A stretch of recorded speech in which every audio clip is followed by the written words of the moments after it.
എല്ലാവർക്കും സലു കിച്ചണിലേക്ക് സ്വാഗതം. അപ്പോൾ ഇന്നൊരു സിമ്പിൾ ബ്രേക്ക്ഫാസ്റ്റ് ഉണ്ടാക്കാൻ വേണ്ടിയിട്ട് ഞാൻ അര കപ്പ് തേങ്ങ ഒന്ന് വറുത്തെടുക്കുകയാണ്. ഇതിൻ്റെ ഒപ്പം തന്നെ ഒരു 2-3 തണ്ട് കറിവേപ്പിലയും കൂടി ഇട്ട് കൊടുക്കുകയാണ് കേട്ടോ. എന്നിട്ട് നമുക്ക് ഇത് നല്ല ഒരു ഗോൾഡൻ കളർ വരെ ഒന്ന് വറുത്തെടുക്കാം. അപ്പോൾ ഇതൊന്ന് ഇനിയിപ്പം ഈ ഒരു പരുവത്തിലാണ് എടുക്കുന്നത്. ഇനി ഇതൊന്ന് തണുക്കാനായിട്ട് മാറ്റി വെക്കാം. തണുത്ത ശേഷം നമുക്ക് ഇത് മിക്സിയുടെ ജാറിലേക്ക് ഇട്ട് കൊടുക്കാം. അപ്പോൾ എളുപ്പം ഉണ്ടാക്കിയെടുക്കാൻ പറ്റുന്ന രീതിയിലാണ് ഞാൻ ഈ ഒരു കറി തയ്യാറാക്കുന്നത് കേട്ടോ. ജസ്റ്റ് ഈ തേങ്ങ വറുക്കുന്ന ആ ഒരു പാട് മാത്രമേ ഉള്ളൂ. ഇപ്പം ഞാൻ പ്രഷർ കുക്കറിലേക്ക് കടലയും സവാളയും ഇഞ്ചി വെളുത്തുള്ളി പേസ്റ്റ്, മുളക് പൊടി, മല്ലിപ്പൊടി, മഞ്ഞൾപ്പൊടി, ഗരം മസാലപ്പൊടി ഇത്രയും കൂടി ഇട്ട് വേവിച്ചെടുത്തതാണ് കേട്ടോ. അപ്പോൾ ആ കടല നഗക്കെയുള്ള വെള്ളം വെച്ചിട്ടാണ് ഞാനിത് വേവിച്ചെടുത്തത്. അപ്പോൾ സ്റ്റീം പോയ ശേഷമാണ് ഞാൻ ഇതൊന്ന് ഓപ്പൺ ചെയ്തത്. അപ്പോൾ ഇത് എല്ലാം പാകത്തിന് വെന്ത് വന്നിട്ടുണ്ടായിരുന്നു. അപ്പം ഞാനിത് വഴറ്റിയിട്ടൊന്നും അല്ല ചെയ്തിരുന്നത്, ഡയറക്റ്റ് എല്ലാം കൂടി ഒരുമിച്ചിടുകയാണ് ചെയ്തത് കേട്ടോ. എന്നിട്ട് നമുക്ക് ഒരു തവി ഇതുപോലെ കടല ഈ തേങ്ങയുടെ കൂട്ടിലേക്ക് ഇട്ടിട്ട് നമുക്കിനി ഒന്ന് അരച്ചെടുക്കാം. കറിക്ക് നല്ല ഒരു കൊഴുപ്പ് കിട്ടാൻ വേണ്ടിയിട്ടാണ് നമ്മൾ കുറച്ച് കടലയും കൂടി ഇതിലേക്ക് ഇട്ടിട്ട് അരച്ചെടുക്കുന്നത് കേട്ടോ. അപ്പം ഞാൻ ഇതിലേക്ക് ഒരു തക്കാളി ചേർത്തിട്ടുണ്ടായിരുന്നു. ഞാൻ പറഞ്ഞില്ലേ, ഉള്ളിയൊന്നും വഴറ്റാതെ ഡയറക്റ്റ് കടലയും നമ്മളുടെ ഈ ഞാൻ പറഞ്ഞ സവാളയും ഇഞ്ചി വെളുത്തുള്ളിയും പച്ചമുളകും തക്കാളിയും ഒക്കെ ഒരുമിച്ചിട്ടിട്ട് വേവിച്ചെടുക്കണം. എന്നിട്ട് ഈ അരപ്പ് ഒഴിച്ച് പാകത്തിനുള്ള വെള്ളം കൂടി ഇതിലേക്ക് ചേർത്തിട്ട് നമുക്കൊന്ന് ഇളക്കി കൊടുക്കാം. അപ്പം നല്ല എളുപ്പത്തിൽ ഉണ്ടാക്കിയെടുക്കാൻ പറ്റുന്ന നല്ല ഒരു വറുത്ത കടലക്കറിയാണ് കേട്ടോ. അപ്പം കണ്ട പല രീതിയിൽ നമ്മൾ വറുത്തരച്ച കടലക്കറി ചെയ്യാറുണ്ട്. ഇതാകുമ്പോൾ എളുപ്പത്തിൽ തയ്യാറാക്കാം. ഇത് നമുക്ക് ഇടിയപ്പത്തിൻ്റെ കൂടെയും ഗോതമ്പ് പുട്ടിൻ്റെ കൂടെയൊക്കെ പറ്റിയൊരു കറിയാണ് കേട്ടോ. നിങ്ങൾക്കൊക്കെ കടലക്കറി ഏത് ടൈപ്പാണ് ഇഷ്ടം എന്നുകൂടി പറയുക കേട്ടോ. കടലക്കറിക്ക് കുറച്ചുകൂടി ഒന്ന് രുചി കൂട്ടാൻ വേണ്ടി ഞാൻ ഒരു ചീനിച്ചട്ടിയിലേക്ക് വെളിച്ചെണ്ണ ഒഴിച്ച ശേഷം കുറച്ച് കടുക് ഇട്ടൊന്ന് പൊട്ടിച്ചു കൊടുക്കാം. വെളിച്ചെണ്ണ തന്നെ ചേർത്ത് കൊടുക്കണേ. പിന്നെ 2-3 ചുവന്നുള്ളി, കൊച്ചുള്ളിയില്ലേ, ഒന്ന് അരിഞ്ഞെടുത്തതാണ്, അതും കൂടി ഇട്ടിട്ട് നമുക്കൊന്ന് മൂപ്പിച്ചു കൊടുക്കാം. ഇതൊക്കെ ഇടുമ്പോഴാണ് ആ കടലക്കറിക്ക് നല്ല മണവും രുചിയൊക്കെ ഉണ്ടാവുന്നത്. വറ്റൽ മുളകും കറിവേപ്പിലയും കൂടി ഇട്ട് കൊടുത്ത ശേഷം അതും കൂടി ഒന്ന് ചൂടാക്കിയെടുക്കാം. കരിഞ്ഞു പോകാതിരിക്കാൻ പ്രത്യേകം ശ്രദ്ധിച്ചേക്കണേ. അപ്പോൾ ഇതൊന്ന് മൂത്ത് വന്നിട്ടുണ്ട്. എന്നിട്ട് നമുക്ക് ഈ കടലക്കറി ഞാൻ ഇതിലേക്ക് ഒഴിച്ചു കൊടുക്കാണ്. അല്ലെങ്കിൽ നമുക്ക് കടലക്കറിയിലേക്ക് താളിച്ച് തിരിച്ച് വേണമെങ്കിൽ ഒഴിച്ചു കൊടുക്കാം. അതെങ്ങനെയാണെന്ന് വെച്ചാൽ നിങ്ങളുടെ ഇഷ്ടത്തിനനുസരിച്ച് ചെയ്തെടുത്താൽ മതി കേട്ടോ. ഞാൻ കറി ഒഴിച്ചപ്പോഴേക്ക് നിറച്ചായിപ്പോയി. നമ്മളുടെ അടിപൊളി നമ്മുടെ വറുത്തരച്ച കടലക്കറി റെഡിയാണ്. അപ്പം ഇന്നിപ്പം ഞാൻ ഗോതമ്പ് പുട്ടാണ് തയ്യാറാക്കണത് കേട്ടോ. പുട്ടും ഞാൻ പറഞ്ഞില്ലേ കടലക്കറി നല്ല ഒരു കോമ്പിനേഷനാണെന്ന്. ഇപ്പോൾ കുറേ നാളായി ഗോതമ്പ് പുട്ട് ഇവിടെ ഉണ്ടാക്കിയിട്ട്. പിന്നെ നിസാർക്കാണെങ്കിൽ ഏറ്റവും ഇഷ്ടം ഗോതമ്പ് പുട്ടാണ്. അപ്പോൾ ഗോതമ്പ് പുട്ട് റെഡിയാക്കി വെച്ചു. അപ്പം ഇതിപ്പം ഞാൻ കുറച്ചെടുത്ത് കറിയും കൂടി ഒഴിച്ച് ഒന്ന് ടേസ്റ്റ് നോക്കാനായിട്ട് പോവാണ് കേട്ടോ. കണ്ടപ്പോൾ എനിക്ക് തന്നെ കൊതിയായി. നല്ല കൊഴുത്ത കടലക്കറിയാണ് കേട്ടോ, കാണുമ്പോൾ തന്നെ അറിയാം. അതുപോലെ തന്നെ ചിലർക്ക് വെള്ളക്കടലയോടാണ് ഇഷ്ടമായിരിക്കും അല്ലേ. അങ്ങനെ ഇപ്രാവശ്യവും നമ്മുടെ നിസാർക്കാക്ക് ഒരു ചക്ക കിട്ടിയിരിക്കുകയാണ്. അപ്പോൾ ആ ചക്കയൊന്ന് മുറിച്ചെടുക്കണേ കേട്ടോ. മുറിച്ച് നല്ല പരുവത്തിൽ വന്നിരിക്കുകയാണ്. കാണുമ്പോൾ തന്നെ അറിയാമല്ലോ. ഇപ്പോൾ ഉള്ള പ്രശ്നം എന്ന് പറഞ്ഞാൽ എല്ലായിടത്തും ഉണ്ടോ എന്ന് എനിക്കറിയത്തില്ല, ഭയങ്കര ഈച്ച ശല്യമാണ് അല്ലേ. എനിക്കൊന്ന് ഈ ചക്കയും മാങ്ങയൊക്കെ പഴുക്കുന്ന ആ ഒരു സീസണിലല്ലേ ഈച്ച കൂടുതലായിട്ട് ഉണ്ടാവണം. നമ്മളിനിയിപ്പോൾ എത്രയൊക്കെ നന്നായിട്ട് വെച്ചാലും ആ ഈച്ച ശല്യം കാരണം ഭയങ്കര ബുദ്ധിമുട്ടാണ് കേട്ടോ. അപ്പം നമുക്ക് കിച്ചണിലൊക്കെ നിൽക്കുമ്പോഴേക്ക് എപ്പോഴും ഡോറൊക്കെ അടച്ചിട്ട് നിൽക്കുക എന്ന് പറഞ്ഞാൽ അത് ഭയങ്കര ബുദ്ധിമുട്ടാണ്. എന്നെ സംബന്ധിച്ച് അത് ഭയങ്കര പാടാണ് കേട്ടോ. അപ്പോൾ ചക്ക ഒരു ചോള ഞാൻ അതിൽ നിന്ന് എടുത്തു, ടേസ്റ്റ് നോക്കി. നല്ല അടിപൊളി ചക്ക കേട്ടോ, കൊള്ളാം. അപ്പം ഈ ചക്ക ഇഷ്ടമുള്ള എത്ര പേരുണ്ട്. സത്യം പറഞ്ഞാൽ നമ്മൾ ഇതുപോലെ വീഡിയോയിലൊക്കെ ചക്ക കാണിക്കുമ്പോഴേക്കും വിദേശത്തൊക്കെയുള്ള കുറേ പേര് പറയും, ഇങ്ങനെയൊന്നും കൊതിപ്പിക്കരുതേ, ഞങ്ങൾക്ക് ഇവിടെ കിട്ടാനില്ല എന്നൊക്കെ. ഇപ്പം ഗൾഫ് കൺട്രീസിലൊക്കെ ആണെങ്കിൽ ചക്ക പിന്നും കിട്ടും. പക്ഷെ അതല്ലാത്തടത്തൊക്കെ ചക്ക കിട്ടാനും ഒക്കെ ബുദ്ധിമുട്ടല്ലേ. അപ്പൊ ഇപ്രാവശ്യം സുൽത്താൻ വന്നപ്പോഴേ പറഞ്ഞു സുൽത്താന് ചക്ക കൊണ്ടുപോകണം, അവിടെ ഫ്രണ്ട്സ് എടുത്ത് പറഞ്ഞ് ചക്ക കൊണ്ടുപോകണം എന്ന് ഇങ്ങനെ പറഞ്ഞെന്ന് പറഞ്ഞു. ഞാൻ പറയും, മോനെ ചക്ക എവിടെ നിന്ന് കിട്ടാനാണ്? അങ്ങനെ ഇരിക്കുമ്പോഴാണ് ഞങ്ങൾക്ക് ഈ ചക്ക കിട്ടിയത്. അപ്പോഴേക്ക് സുൽത്താൻ പറയുന്നുണ്ട്, ഉമ്മ ചക്ക ഇളക്കി വെക്ക്, ചീത്താകാതെ ഒന്ന് ഫ്രിഡ്ജിൽ സൂക്ഷിച്ച് വെക്കണേ, എൻ്റെ ഫ്രണ്ട്സിനൊക്കെ കൊടുക്കാനാണെന്ന് പറഞ്ഞ്. ഇനി ഇത് ഇളക്കിയിട്ട് ഫ്രിഡ്ജിൽ വെക്കാമെന്ന് വിചാരിക്കുന്നു. പിന്നെ എത്രത്തോളമൊക്കെ അത് ഇരിക്കും എന്നുള്ള കാര്യത്തിൽ നമുക്ക് അറിയത്തില്ല കേട്ടോ. എന്നാലും സുൽത്താൻ അങ്ങനെ ഇങ്ങനെ ഒരു കാര്യങ്ങൾ പറയുന്നതല്ലേ. അപ്പൊ അവന്റെ ഫ്രണ്ട്സ് നിർബന്ധമായിട്ട് പറഞ്ഞെന്ന് ഇപ്രാവശ്യം ഇവിടെ നീ വരുമ്പോഴേക്ക് ചക്കയും കൊണ്ടേ വരാവൂന്ന്. അപ്പോൾ എന്തായാലും ഇനിയിപ്പം ഇതിപ്പം ഓൾമോസ്റ്റ് എല്ലാം സുൽത്താന് കൊടുത്തു വിടാനായിട്ടൊന്ന് ഇപ്പം കണ്ടെയ്നറിലാക്കി ഫ്രിഡ്ജിലേക്ക് മാറ്റുകയേ ചെയ്യത്തുള്ളൂ കേട്ടോ. ഇത്രയും ചക്കയാണ് ഇതിൽ നിന്ന് മൊത്തത്തിൽ കിട്ടിയത്. കാണുമ്പോൾ കുറേ ഉണ്ടെന്ന് തോന്നിയല്ലേ. അങ്ങനെ രാവിലെ തന്നെ ഞങ്ങൾക്ക് പുറത്തു പോകേണ്ടുള്ളത് കൊണ്ട് സനമോളാണ് ആദ്യം ഒരുക്കി ഇറക്കിയത്. അപ്പോഴേക്കുണ്ട് നമ്മുടെ കൊച്ചാപ്പമാർ കുഞ്ഞിനെ കളിപ്പിക്കാനായിട്ട് കൊണ്ടിരിക്കുകയാണ്. അപ്പൊ റിച്ചുവിനാണെങ്കിൽ സത്യം പറഞ്ഞാൽ എത്ര എടുത്താലും മതി വരത്തില്ല ഏട്ടാ. അപ്പൊ റിച്ചുവിൻ്റെ നിന്ന് പതുക്കെ ഞാൻ വാങ്ങിച്ചുകൊണ്ടാണ് ഇതാ കാറിലേക്ക് വരുന്നത്. അവർ വരുന്നൊന്നുമില്ല ഏട്ടാ, ഞങ്ങൾ മാത്രമേ പോകുന്നുള്ളൂ. അപ്പൊ സനമോളാണെങ്കിൽ ഇങ്ങനെ ഉടുപ്പൊക്കെ ഇട്ട് റെഡിയായി കഴിഞ്ഞു കഴിഞ്ഞാൽ അവൾക്ക് ഭയങ്കര സന്തോഷമാണ് കേട്ടാ. അപ്പം ഈ പുറത്തൊക്കെ കൊച്ചു പിള്ളേരൊക്കെ എപ്പോഴും ഞാൻ നോട്ട് ചെയ്യും കേട്ടോ. അവർക്ക് വീട്ടിലിരിക്കുന്നതിനേക്കാൾ ഇതുപോലെ നമ്മൾ അവരെയും കൊണ്ട് വെളിയിലൊക്കെ ഒന്ന് ഇറങ്ങുമ്പോൾ അവർക്ക് ഭയങ്കര സന്തോഷമാണ്. ഞാനിങ്ങനെ ഓരോ കുഞ്ഞുങ്ങളെയും വാച്ച് ചെയ്യാറുണ്ട് കേട്ടോ. അങ്ങനെ നോക്കുമ്പോൾ ഭയങ്കര ഹാപ്പി ആയിട്ടൊക്കെ ഇരിക്കുന്നുണ്ട്. ഇനി എപ്പോഴാണ് സ്വഭാവം മാറുന്നതെന്നൊന്നും പറയാൻ പറ്റത്തില്ല. ഇപ്പോഴും ഭയങ്കര സന്തോഷത്തിലൊക്കെ ആള് ഇരിക്കുകയാണ്. ഇങ്ങനെ വെളിവശം ത്തൊക്കെ ഇങ്ങനെ നോക്കിക്കൊണ്ടിരിക്കാൻ ഭയങ്കര സന്തോഷമാണ്. അപ്പൊ ഞാൻ ഇങ്ങനെ അവളെങ്ങനെ പൊക്കി വെളിവശമൊക്കെ കാണിച്ചുകൊണ്ടിരിക്കും കേട്ടോ. അപ്പൊ ആ പച്ചപ്പും മരങ്ങളും വണ്ടികൾ പോകുന്നതും ഒക്കെ കണ്ടിങ്ങനെ ആസ്വദിച്ചിരിക്കും. ചില സമയം ഇങ്ങനെ ഉറങ്ങി ചാഞ്ഞ് എൻ്റെ മേത്ത് കിടക്കും കേട്ടോ. അപ്പൊ ഇപ്പം നമ്മൾ വന്നിരിക്കുന്നത് എൻ്റെ ഒരു മാമായും കൂട്ടുകാരും ഒക്കെ ചേർന്ന് തുടങ്ങിയ ഒരു റെസ്റ്റോറൻറ്റിന്റെ ഒരു സോഫ്റ്റ് ഓപ്പണിങ്ങിനാണ് കേട്ടോ. അപ്പം ഒരുപാട് ആൾക്കാരൊന്നും ഇല്ലായിരുന്നു. കുറച്ച് ബന്ധുക്കളും പിന്നെ കുറച്ച് സുഹൃത്തുക്കളും മാത്രമേ ഉണ്ടായിരുന്നുള്ളൂ. അൽസാജ് ഓഡിറ്റോറിയം ഇല്ലേ, അതിൻ്റെ ഓപ്പോസിറ്റ് ആയിരുന്നു കേട്ടത്. അപ്പം ഇവിടെ വന്നു. പിന്നെ അവിടെ ദുആയും കാര്യങ്ങളും ഒക്കെ ഉണ്ടായിരുന്നു. പിന്നെ ഇപ്പം അവധിയും കാര്യങ്ങളൊക്കെ ആയതുകൊണ്ടും പിന്നെ റെസ്റ്റോറൻറ്റിന്റെ കാര്യം ആയതുകൊണ്ടും കൂടിയാണ് എനിക്കൊരു ഇൻട്രസ്റ്റ് ഉണ്ടായിരുന്നു വന്നൊന്ന് കാണണം എന്നുള്ളത്. പൊതുവെ ഏത് റെസ്റ്റോറൻറ്റിന്റെ കാര്യം പറഞ്ഞാലും എന്താണെന്ന് എനിക്കറിയത്തില്ല, ഫുഡ് റിലേറ്റഡ് ആയതുകൊണ്ടായിരിക്കാം എനിക്കും ഇങ്ങനെയൊക്കെ കാണാനും ഇതിലൊക്കെ പങ്കെടുക്കാനും ഒക്കെ താല്പര്യമുള്ള കൂട്ടത്തിൽ തന്നെയാണ്.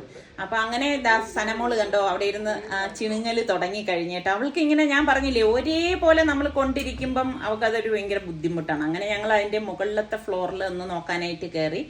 അപ്പൊ നല്ല ആംബിയൻസ് ഒക്കെയാണ് കേട്ടോ, കൊള്ളാം. നല്ല ലൈറ്റിങ്ങും കാര്യങ്ങളും എല്ലാം ഉണ്ട്. ഇപ്പൊ എനിക്കൊന്ന് ഉടൻ ഇത് മെയിനായിട്ട് ഓപ്പൺ ആവുമെന്ന് തോന്നില്ല. എനിക്കൊന്ന് ഇനി ഒരു 2 ആഴ്ചയും കൂടി പിടിക്കുമായിരിക്കാം. ഇതൊരു നോർമൽ റെസ്റ്റോറന്റ് അല്ല, വെസ്റ്റേണും അങ്ങനെയൊക്കെ ഉള്ള ഐറ്റംസ് ഒക്കെ കിട്ടുന്ന ഒരു റെസ്റ്റോറന്റ് ആണെന്നാണ് ഇവർ പറഞ്ഞത് കേട്ടോ. അപ്പൊ ആ ഒരു രീതിക്കുള്ള ഫുഡും കാര്യങ്ങളും ഒക്കെ ആയിരിക്കും എന്ന് പറഞ്ഞു. അപ്പം ദേ ഇവിടെ നമ്മൾ വന്നപ്പോഴേക്കും അവർ മോമോസും മറ്റേ സ്പ്രിംഗ് റോളും ഒക്കെ ഉണ്ടായിരുന്നു. അതൊക്കെ തന്നു. അതൊക്കെ കഴിച്ചു കൊള്ളാം കേട്ടോ, ടേസ്റ്റ് ഒക്കെ ഉണ്ടായിരുന്നു. പിന്നെ അത് കഴിഞ്ഞിട്ട് ഞങ്ങൾ ഇതാ ഇപ്പോൾ ഇറങ്ങി. കാരണം ഇനി ഞങ്ങൾക്ക് 1-2 സ്ഥലത്തേക്ക് പോകാനുണ്ടായിരുന്നു. അപ്പൊ അത് കഴിഞ്ഞിട്ട് വേണം വീട്ടിലേക്ക് പോകാൻ. വീട്ടിൽ നമ്മുടെ സുൽത്താനും റിസ്വാനും ഉണ്ടല്ലോ, അവര് ഇതിനൊന്നും വന്നിട്ടില്ല. അവർക്ക് അങ്ങനെയൊന്നും വരാനൊന്നും വലിയ താല്പര്യമുള്ള കൂട്ടത്തിലുള്ള മക്കളൊന്നും അല്ല കേട്ടോ. പിന്നെ മോളുടെ കരച്ചിലും ബഹളമൊക്കെ ആയതുകൊണ്ട് ഡീറ്റെയിൽ ആയിട്ടൊന്നും വ്ളോഗൊന്നും ചെയ്യാനായിട്ട് നിന്നില്ല കേട്ടോ. പിന്നെ ഞങ്ങൾ അവിടെ നിന്ന് നേരെ വീട്ടിലേക്കാണ് വന്നത്. അപ്പൊ എല്ലാവർക്കും ഒരു ഡൗട്ടാണ്, നിസാറയ്ക്കൊക്കെ എവിടെ നിന്നാണ് എപ്പോഴും ചക്ക കിട്ടുന്നതെന്ന്. എനിക്കൊന്നും നമ്മളൊരു സംഭവം ആഗ്രഹിച്ചു കഴിഞ്ഞാൽ അല്ലേ അത് നമ്മളുടെ മുന്നിലേക്ക് വന്നെത്തിപ്പെടും എന്നാണ് തോന്നുന്നത്. നല്ല മധുരമുണ്ട്. പിന്നെ നമുക്ക് നമ്മുടെ സനയുടെ ഒരു മൈൽ സ്റ്റോൺ വീണ്ടും അച്ചീവ് ആയിരിക്കുകയാണ്. പെരുന്നാളിന്റെ അന്ന് കേട്ടോ, പെരുന്നാളിന്റെ അന്ന് സനമോള് കമഴ്ന്നു. ഇപ്പൊ ഉള്ള സ്റ്റേജ് ഇന്ന് സലു പറയണ എന്തുവാടേ ഇങ്ങനെ കമഴാൻ വേണ്ടി ശ്രമിക്കും, പക്ഷെ കമഴാൻ പറ്റാത്തൊരു ദേഷ്യം ഇങ്ങനെ എന്നിട്ട് ശ്രമിക്കും കേട്ടോ. കുറെ എന്നിട്ട് കൈയൊന്ന് അഡ്ജസ്റ്റ് ചെയ്ത് കൊടുത്തു, അപ്പോഴത്തേക്ക് കമന്ന്. എന്നിട്ട് അടുത്ത വെച്ച ബാക്ക് വെച്ച് ഇങ്ങനെ എഴയുന്ന പോലെ തള്ളുന്നു. ഞാൻ പറഞ്ഞ എഴയാറായിട്ടില്ല. നിസാറിലേക്ക് ഇതാണ് ചെയ്യേട്ടാ, കൊച്ചിനെ കൊതിപ്പിക്കൽ.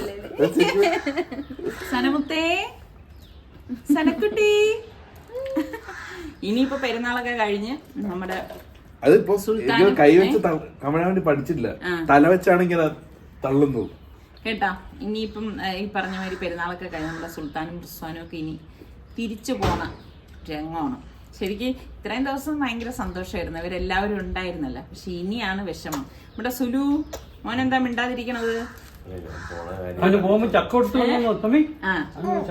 സുൽത്താൻ ഇപ്രാവശ്യം വന്നപ്പോഴേ പറഞ്ഞു അവിടെ അവന്റെ ഫ്രണ്ട്സ് ഒക്കെ നോക്കിയിരിക്കുവാണ്. എന്തോടെ ചക്കങ്ങൾ വാങ്ങിച്ച് എത്ര രൂപയ്ക്കെന്ന് പറഞ്ഞാൽ അന്ന് റോഡിൽ നിന്ന് കിട്ടിയത് 50 ഗ്രാമിന് 150 രൂപ. 50 ഗ്രാമിന് 150 രൂപ. പക്ഷെ 8 പീസ് 6 പീസ് എന്തോ ഉള്ളൂ. പിന്നെ സ്വിഗ്ഗിയില് കിട്ടും. സ്വിഗ്ഗിയില് 100 ഗ്രാമിന് 250. അത് 4 പീസേ ഉള്ളൂ. 4 ബൾബ് എന്ന് പറഞ്ഞിട്ട് ചോള സുലു പോകുമ്പോ നമ്മുടെ പഴുക്കുവാണെങ്കിൽ കൊടുത്തു വിടാം, കൊടുത്തു വിട്ടാ മതി. അപ്പൊ അവിടെയും ചക്കപ്രേമികളുണ്ട് നദികളിലുള്ള അല്ലല്ല. അല്ലല്ല, അവർക്ക് അവിടെ കിട്ടൂലെന്ന് ചക്ക. അപ്പൊ ഇപ്രാവശ്യം അവൻ ചക്ക കൊണ്ടുപോകണമെന്ന് പറഞ്ഞ് ഒരേ ഇതിന് നിൽക്കണം. സുൽത്താൻ ഇപ്പം വിഷമമുള്ള ഒരു കാര്യം എന്ന് വെച്ചാൽ അവിടെ പോയിട്ട് ഇനിയിപ്പോ സ്വന്തമായിട്ടൊക്കെ കുക്ക് ചെയ്യണ്ടേ, അതൊരു ബുദ്ധിമുട്ടായി തുടങ്ങി സുൽത്താൻ. അല്ലേ സുലു? മടിയല്ലേ? ഉണ്ടാക്കി പിന്നെ അത് തന്നെ 2-3 ദിവസം തിന്ന്. ഇന്ന് അവന് ലുലുവിൽ പോകണമെന്ന് പറഞ്ഞു. അവനും ഇവിടെ പ്രോജക്റ്റ് ചെയ്യുന്നു. അപ്പൊ അവന് ഇന്ന് ലുലുവിൽ പോകണമെന്ന് പറഞ്ഞിരിക്കുകയാണ്. എല്ലാവരും ഉള്ളപ്പോ ഇങ്ങനൊക്കെ പോകാനൊക്കെ ഭയങ്കര രസമാണ് കേട്ടാ. പിന്നെ ഇനിയിപ്പോ ഇവരൊക്കെ ഓരോ സ്ഥലങ്ങളിലേക്കൊക്കെ ആവുമ്പോഴേക്കാണ് ഒരു വിഷമം. എല്ലാ വീട്ടിലും അങ്ങനെയൊക്കെ തന്നെ അല്ലേ. പിന്നെ ഇപ്പൊ ഉള്ളതെന്ന് വെച്ചാല് സനമോളുള്ളത് കൊണ്ട് സത്യം പറഞ്ഞ സമയം തികയണേ ഇല്ല കേട്ടാ. അവളുടെ അടുത്ത് ഇരുന്നിട്ട് തന്നെ കുറെ കഴിയുമ്പോ ഈ മൂടൊന്നും കാണത്തില്ല കേട്ടാ, കരഞ്ഞു തുടങ്ങും. സനമോളെ ഹായ് അസ്സലാമലൈക്കും പറഞ്ഞേ. ഹായ്. ഹലോ. അവള് ഉറങ്ങി എഴുന്നേറ്റിട്ടുള്ള കഥ പറഞ്ഞത്. ഇപ്പൊ ഫ്രഷ് ആയിരിക്കും, ഇപ്പൊ ഇങ്ങനെ ഹാപ്പിയാണ്, കളിക്കും ചിരിക്കും. മൂഡ് തെറ്റും. അത് നിന്ന നിപ്പിന് അവൾക്ക് മൂഡ് തെറ്റും. അതെങ്ങനെയാണെന്ന് നമുക്ക് പറയാൻ പറ്റില്ല അല്ലേടാ. തുടങ്ങാതെ. പിന്നെ നിങ്ങളുടെ എല്ലാവരുടെയും അഭ്യർത്ഥന മാനിച്ച് സനിയുടെ പാദസരം ആ സ്പോട്ടിൽ തന്നെ ഞാൻ മാറ്റി കേട്ടാ. ഇപ്പൊ നിങ്ങൾ ആരും പറഞ്ഞ ഞാൻ കേട്ടില്ല എന്ന് വേണ്ടെന്ന് എഴുതിയിട്ട് ഞാൻ അങ്ങ് മാറ്റി. പക്ഷെ അവരൊരു കാര്യം കൂടെ പറഞ്ഞു, സ്വർണ്ണ കൊലിച്ചിട്ട് കൊടുക്കാൻ പറഞ്ഞു. അതിടാത്തെന്ന് പറഞ്ഞു കഴിഞ്ഞാല് ഇപ്പോഴത്തെ ആ ഒരു സാഹചര്യത്തിൽ കുഞ്ഞല്ലേ, അപ്പൊ പിന്നെ ഇപ്പൊ നമ്മൾ അത് വേണ്ട കാര്യമില്ല. ഇച്ചിരി കൂടെ ആവട്ടെ, എന്നിട്ട് നമുക്ക് അൽഹംദുലില്ലാ അതൊക്കെ മോളൂ. അങ്ങനെ പിള്ളേരെല്ലാരും ഉണ്ടായിരുന്നത് കൊണ്ട് രാത്രിയായപ്പം പിള്ളേർക്കൊരു പൂതി കേട്ടോ, എല്ലാവർക്കും ഒരുമിച്ച് ലുലുവിലേക്ക് പോകണം എന്നൊക്കെ. കാരണം ഓരോരുത്തർക്കും ഓരോരോ ആവശ്യങ്ങളാണ്, അത് വെച്ചിട്ടാണ്. സാധാരണ അങ്ങനെ സുൽത്താനും റിസ്വാനും ഒന്നും വലിയ ഇങ്ങനെ ആഗ്രഹം ഇങ്ങോട്ട് പ്രകടിപ്പിക്കുകയൊന്നും ഇല്ല കേട്ടോ. ഇതിപ്പോ സുൽത്താനും സൽമാനും റിസ്വാനും എല്ലാവരും ഉള്ളത് കൊണ്ട് ഇവർക്കൊക്കെ എന്തെങ്കിലും ഒരു കാര്യം അവർക്ക് വാങ്ങിക്കണമെങ്കിൽ പോലും സുൽത്താൻ വാങ്ങിക്കണമെങ്കിൽ സുൽത്താൻ ഇക്കായും കൂട്ടിയിട്ട് ഇക്കയുടെ അഭിപ്രായം ചോദിച്ചിട്ടേ ചെയ്യത്തുള്ളൂ.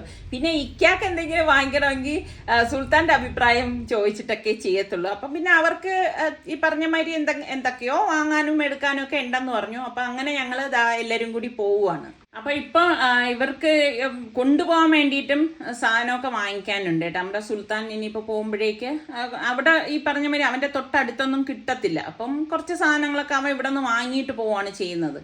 അപ്പൊ ഇന്നിപ്പം നമ്മൾ ഇറങ്ങിയപ്പോ തന്നെ നല്ല ലേറ്റായി പോയിട്ടുണ്ടായിരുന്നേ. അപ്പം അങ്ങനെ ഇവിടെ ഈദിന്റെയൊക്കെ ആ ഒരു ഡെക്കറേഷനൊക്കെ അവിടെ കണ്ടോ, നല്ല രസമുണ്ട് കേട്ടോ, കാണാനൊക്കെ നല്ല രസമാണ്. അങ്ങനെ ഇപ്പം എന്താ നമ്മൾ കാർ പാർക്കിംഗ് ഏരിയയിൽ എത്തി. ഇനിയിപ്പോൾ കാർ ഇട്ടിട്ട് വേണം പോകാൻ. സൽമാൻ ഇതിനു മുൻപ് ഇതുപോലെ ബേബിക്ക് കാറ് പാർക്ക് ചെയ്യേണ്ട സ്പേസ് ഉണ്ടെന്ന് ഞാൻ പറഞ്ഞു തന്നില്ലേ, അതുകൊണ്ട് നമുക്ക് നല്ല ഉപകാരമുണ്ട് കേട്ടോ. കാർ ഇപ്പം നമ്മൾ അത് നോക്കുമ്പോൾ മിക്കവാറും അത് ഒഴിഞ്ഞായിരിക്കും കിടക്കുന്നത്. അങ്ങനെ ഇപ്പം നമ്മളിവിടെ വന്ന് നമ്മുടെ സനമോള് ഹാപ്പി ആയിട്ട് ഇരിക്കുന്നുണ്ട് കേട്ടോ. ഞാൻ പറഞ്ഞില്ലേ അവൾക്ക് ഇങ്ങനെ വായി നോക്കാനൊക്കെ ഭയങ്കര ഇഷ്ടമുള്ള മോളാണ്. അപ്പൊ എല്ലാവരും കളിയാക്കും കേട്ടാ, ഉമ്മയെ കണക്ക് തന്നെ, ഉമ്മ മീൻസ് എന്നെ കണക്ക് തന്നെ എന്നാണ് പറയുന്നത്. അപ്പൊ ഇവിടെ വന്നിട്ട് ഇങ്ങനെ അവളെങ്ങനെ എടുത്തിട്ട് വയ്ക്കുമ്പോൾ അവൾക്ക് എല്ലാം കാഴ്ചകളും കാണണം, ആ രീതിക്ക് വേണം അവളെ എടുക്കാനായിട്ട് കേട്ടോ. അങ്ങനെയൊക്കെ ചില കാര്യങ്ങളൊക്കെ ഉണ്ട്. ഇവിടെ വന്ന് ഇതുപോലെയുള്ള കാഴ്ചകളും ലൈറ്റും ഒക്കെ കാണുമ്പോഴേക്കും അവൾക്ക് ഭയങ്കര എന്താ പറയാ, ആ കണ്ണുകൾ ഇങ്ങനെ ഓടുന്നത് കാണുമ്പോൾ നമുക്ക് തന്നെ ഒരു സന്തോഷമാണ് കേട്ടോ. അപ്പൊ ഇങ്ങനെ നോക്കിക്കൊണ്ടിരിക്കുമ്പോ തന്നെ ട്രെയിൻ ഇങ്ങനെ പോണത്, ഇപ്പൊ ഇങ്ങനെയുള്ള നോട്ടങ്ങളാണ് കുഞ്ഞുങ്ങൾക്ക് ഏറ്റവും കൂടുതൽ ഈ ഒരു പ്രായത്തിൽ കേട്ടാ ഞാൻ മനസ്സിലാക്കുന്നത്. അപ്പൊ അതൊക്കെ ഇങ്ങനെ എല്ലാം വാച്ച് ചെയ്യുന്നു. പിന്നെ ആൾക്കാരൊക്കെ ഇങ്ങനെ കൂടി നിൽക്കുന്നത് ഒക്കെ അതായത് ഇപ്പൊ സൽമാൻ എടുത്തിരിക്കുന്നുണ്ട്. ഈ രീതിക്ക് മോളെ എടുക്കാനാണ് അവൾക്ക് ഇഷ്ടം. കാരണം അവൾക്ക് എല്ലാ കാഴ്ചകളും കാണണം. അതല്ലാതെ നമ്മൾ അവളെ തിരിച്ചെടുക്കുകയാണെങ്കിൽ അവൾ ഭയങ്കര കരച്ചിലും ബഹളമൊക്കെ ആയിരിക്കും കേട്ടോ. അവൾക്ക് ഇതുപോലെ നമ്മളെ പോലെ എല്ലാം കണ്ട് പോകണം കേട്ടോ. അപ്പം പിന്നെ ഇവിടെയൊക്കെ വന്നു കഴിയുമ്പോഴേക്കും ഒരുപാട് ലൈറ്റ് പല ഷോപ്പുകളിൽ കാണുമല്ലോ, അതൊക്കെ ആളങ്ങ് ആസ്വദിക്കുന്നുണ്ട് കേട്ടോ. അപ്പൊ ഞാൻ പറയുന്നുണ്ട് കരയാതെ എത്രത്തോളം ഇരിക്കും എന്നറിയത്തില്ല. അപ്പം സാധനം വാങ്ങിക്കുന്നതിന് മുൻപ് തന്നെ നമുക്ക് എന്തായാലും ഒരു ഫുഡ് കഴിച്ചിട്ട് പോകാന്ന് പറഞ്ഞു. അപ്പൊ ഞാൻ എപ്പോഴും ആഗ്രഹിക്കുന്ന ഒന്നാണ് സിസ്ലേഴ്സ്. ഇവിടെ വരുമ്പോഴേക്കും പലരും വാങ്ങിക്കുന്ന കണ്ടിട്ടുണ്ടെങ്കിൽ ഞാൻ ഇതുവരെ സിസ്ലേഴ്സ് വാങ്ങിച്ചിട്ടില്ല കേട്ടോ. അപ്പം ഞാൻ പറഞ്ഞു എനിക്ക് ഇന്നിപ്പം നിങ്ങളെല്ലാവരും ഉണ്ടല്ലോ, അതുകൊണ്ടാണ് എനിക്ക് അത് വേണം എന്ന് പറഞ്ഞ് അങ്ങനെ സലൂജന്ന് വാങ്ങിയിട്ട് വന്ന്.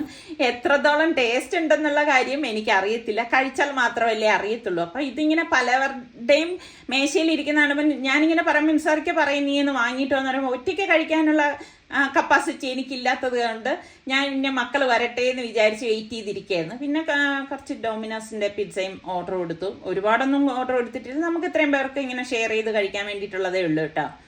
അപ്പം എന്തായാലും ഞാൻ സിസ്ലേഴ്സ് ടേസ്റ്റ് നോക്കി കേട്ടോ. ടേസ്റ്റ് നോക്കിയപ്പോഴേക്കും അങ്ങനെ ഭയങ്കര വാവ് പറയാനൊന്നുമില്ല, പക്ഷെ അതിങ്ങനെ ഒരു പ്രത്യേക ടേസ്റ്റാണ്, അത്ര മാത്രമേ ഉള്ളൂ കേട്ടോ. എന്തായാലും എൻ്റെ ആഗ്രഹം കഴിഞ്ഞു. ഇനിയിപ്പം പോയിട്ട് കുറച്ച് സാധനങ്ങൾ ഞാൻ പറഞ്ഞില്ലേ വാങ്ങണം, അതൊക്കെ ഉള്ളൂ.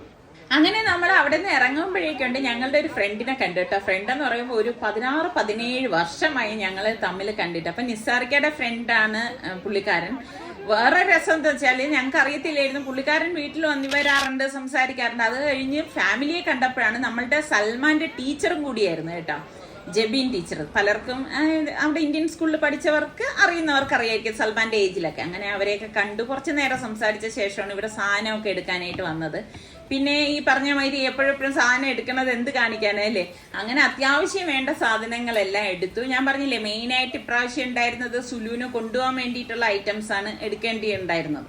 അപ്പൊ അവൻ അത് പെട്ടെന്ന് എടുത്തു. അപ്പൊ അതൊക്കെ കഴിഞ്ഞ് ഇനിയിപ്പം നമ്മളിതാ എല്ലാം ട്രോളിയിൽ നിന്ന് വണ്ടിയിലേക്ക് മാറ്റാണ്. പിള്ളേരുണ്ടെങ്കിൽ പിന്നെ ഞാൻ എപ്പോഴും പറയില്ലേ ഒന്നും അറിയണ്ട, അവർ തന്നെ എല്ലാം എടുത്തൊക്കെ വെച്ചോളൂ. അതിനിടയ്ക്ക് നമ്മുടെ സനമോൾ ഉറങ്ങി, നിസാർക്കയുടെ നെഞ്ചിൽ തോളത്ത് ചാഞ്ഞ് കിടന്ന് ഉറക്കമായി. പിന്നെ നമ്മൾ ഇനിയിപ്പം വേറെ വിശേഷങ്ങളൊന്നുമില്ല. അപ്പൊ ഇതൊക്കെയാണ് നമ്മളുടെ ഇന്നത്തെ വിശേഷങ്ങൾ എന്ന് പറയുന്നത്. അപ്പൊ നമ്മളുടെ ചാനൽ കണ്ടോണ്ടിരിക്കുന്നവരിൽ നിങ്ങൾക്ക് ഇഷ്ടപ്പെടുകയാണെങ്കിൽ സബ്സ്ക്രൈബ് ചെയ്യാത്ത ആരെങ്കിലും ഒക്കെ ഉണ്ടെങ്കിൽ ഒന്ന് സബ്സ്ക്രൈബ് ചെയ്യുക, ആ ബെല്ലൈക്കൺ പ്രസ് ചെയ്യാൻ കൂടി വേണം കേട്ടോ. എങ്കിൽ മാത്രം അതിൽ ഓൾ എന്നൊരു ഓപ്ഷൻ വരും, അതും കൂടി ക്ലിക്ക് ചെയ്താൽ മാത്രമേ ഞങ്ങൾ വീഡിയോസ് ഒക്കെ പോസ്റ്റ് ചെയ്യുമ്പോൾ നിങ്ങൾക്ക് നോട്ടിഫിക്കേഷൻ ഒക്കെ കിട്ടത്തുള്ളൂ. അടുത്ത് നമുക്ക് നല്ല റെസിപ്പിയോ വ്ളോഗായിട്ടൊക്കെ കാണുന്നത് വരെ എല്ലാവർക്കും ബൈ.